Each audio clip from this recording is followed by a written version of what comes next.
La mine a început de la sune, de fapt.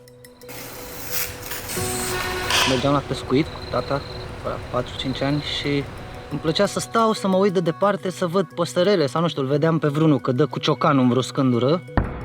Și se aude mai târziu și m-a intrigat chestia asta și m-am apucat să studiez.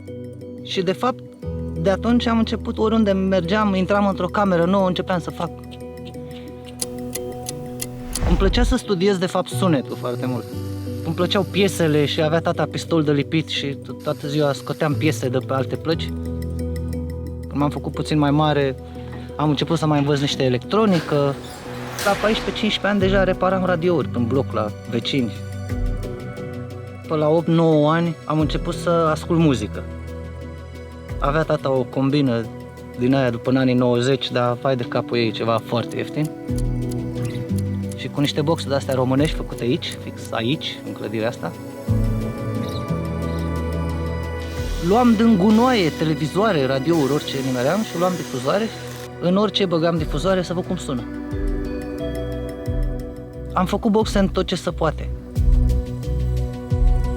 Poate să fie și obsesie, e o pasiune.